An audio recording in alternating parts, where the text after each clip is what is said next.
আর সেই ভক্তি আসে কোথা থেকে জানেন? এই সাধুগুরু বৈষ্ণবের কৃপার দ্বারাই।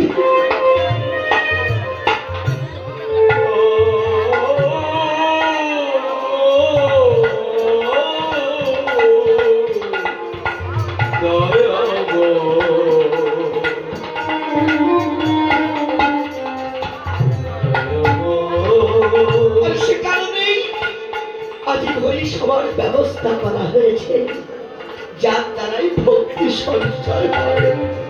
জানেন, আমাদের সনাতন ধর্মে দ্বাদশজন বৈষ্ণব ছিলেন, তার মধ্যে প্রধান বৈষ্ণব হলো ভোলা মহেশ্বর, যার মতো মহাবৈষ্ণব আর ত্রিজগতে নাই। জানেন, যখন দেবতাদের সভা হতো, সবাইকে নিমন্ত্রণ করা হতো, সবাই এসে চেয়ারে বসতেন, সবাই এসে সিংহাসনে বসতেন, আর আমার ভোলানাথ তিনি এসে মাটিতে বসতেন। দেবতারা বলতেন, ভোলানাথ তুমি তো দেবাদিদেব, তুমি তো মহাদেব, তুমি তো মহাবৈষ্ণব। সবাই এসে সিংহাসনে বসে, সবাই এসে চেয়ারে বসে, তুমি এসে মাটিতে বসো কেন? ভোলানাথ বলতো, ভাই ওই সিংহাসন, ওই চেয়ার, এটা হলো অহংকারের চেয়ার। ওখানে বসে থাকলে আর যাই হোক ভক্তি পাওয়া যায় না। তাই আমার তো ভক্তি নাই, তাই আমি কৃষ্ণ ভক্তের মাঝে বসে কৃষ্ণ ভক্তের চরণ তুলি কুড়াই, যাতে কৃষ্ণ ভক্তের চরণ তুলি পেতে আমার মতো অভক্তের কিছু ঘটে।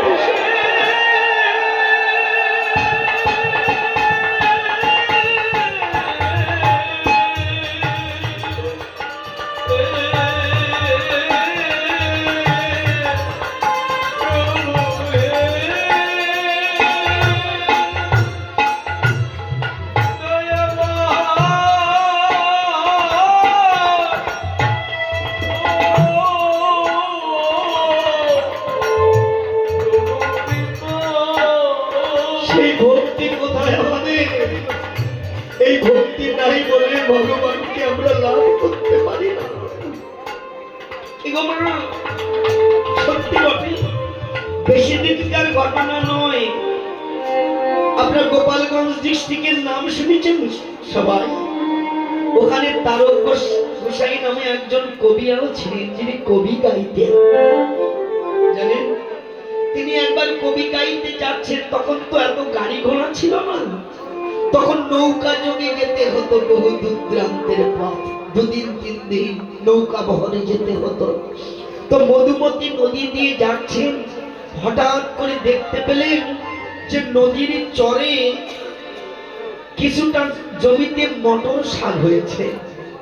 তো তার মনে বড় ইচ্ছা হলো, জানেন, আহা যদি এমন মটর শাক পেতাম না, আমার গোবিন্দকে সেবা দিয়ে প্রসাদ পেতাম।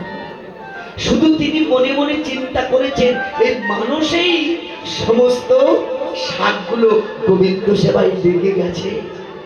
এই ভক্তি দেখেছেন? আহা কি বলবো মায়েরা আপনাদের কাছে। তিনি মনে মনে চিন্তা করলেন, পাশে একজন সাধুর বাড়ি আছে, তার খুব পুরনো বন্ধু। তো মনে মনে চিন্তা করলেন, যেদিন ফিরে যাব বন্ধুর বাড়িতে যাব। হঠাৎ একদিন ঘটলো কি জানেন, ওই জমিতে ছোট্ট একটা বালক, চুলগুলো কোকড়ানো কোকড়ানো, অপূর্ব তার সৌন্দর্য, সেই জমিতে শাক তুলছে। ওই জমিটা আর কারো নয়, একজন মুসলমানের, জানেন, যার নাম রহমত আলী। এই রহমত আলী সকালবেলা তার জমি দেখতে এসে দেখলেন ছোট্ট একটা ছেলে শাক তুলছে, ওই মটর শাক তুলছে। রহমত আলী জিজ্ঞাসা করলো, খোকারে তোর বাড়ি কোথায়? বলছে ওই তো ওই গ্রামে। তোর বাবার নাম কি? অমুক সাধু। যেই বলেছেন ওনার রাগ হয়েছে যে সাধু বিবাহ করেনি, তার স্ত্রী নাই, পুত্র নাই, তার ছেলে আসে কোথা থেকে? এই খোকা, তুই কি বলছিস? আমি তো জানি সাধু বিয়ে করিনি। বলছে না না, আপনি জানেন না, উনি আমার বাবা। লাঠি দিয়ে তাড়া দিয়েছে। বিয়াদব ছেলেটা সামনে সামনে দৌড়চ্ছে, রহমত আলী পিছনে পিছনে লাঠি নিয়ে দৌড়াচ্ছে। দৌড়াতে দৌড়াতে ওই মন্দিরের দরজা খুলে ছেলেটা ওই মন্দিরের মধ্যে ঢুকে গেছে। যখন ঢুকেছে, ও তো মুসলমান, বাইরে দাঁড়িয়ে সেই গোসাইকে ডাকছে, ও গোসাই, সারা জীবন মানুষকে ভুল বুঝিয়ে গেলে, তুমি বলো, তুমি বিয়ে করোনি, তোমার স্ত্রী নাই, তোমার পুত্র নাই, তে ছেলে এলো থেকে? সাধু তো আকাশ থেকে বলেছে। কি বলছো ভাই? আমার স্ত্রী নাই, পুত্র নাই, আমার ছেলে আসবে কি করে? বিশ্বাস না হয় তুমি মন্দিরের ভিতরে যেয়ে দেখো, তোমার ছেলে ওই ভিতরে ঢুকেছে শাক হাতে নিয়ে। সাধু মনে মনে চিন্তা করছে, হে গোবিন্দ, তুমি জগতে তো আমার কেউ নাই, আমার কেউ না, আমার ছেলে আসবে কোথা? ধীরে ধীরে মন্দিরে প্রবেশ করে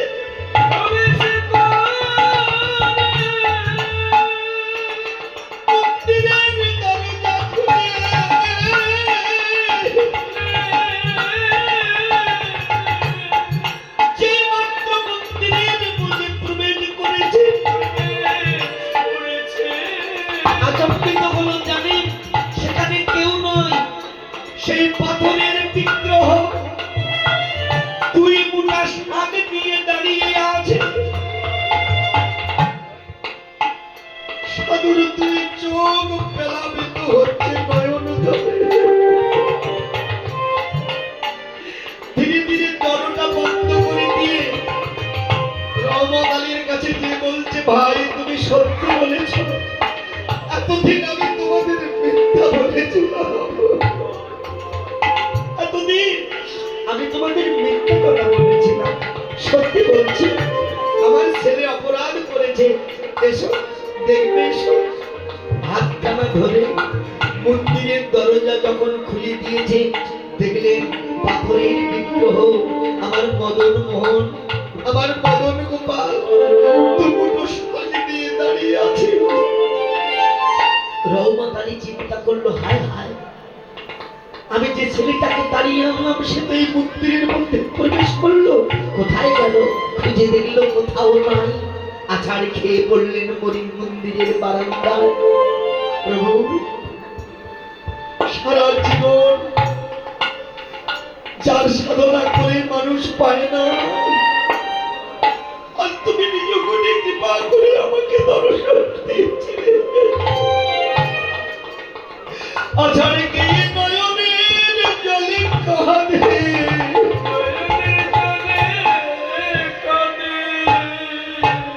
সাধু রহমত আলীর চরণ জড়িয়ে ধরে বলছে, ভাই আমার ভগবান বলেছে পৃথিবীতে কেউ নাই যার আমি ভগবান তার হয়ে যাই।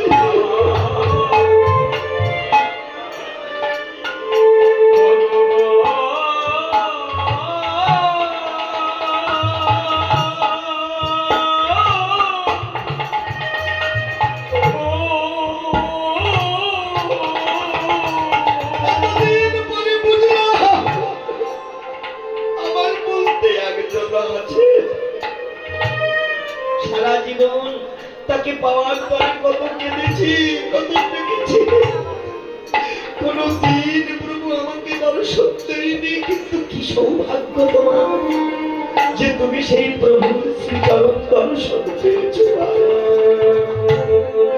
রহমত আলীর চরণটা পক্ষে জড়িয়ে ধরে নয়ন জলে কাঁদছে।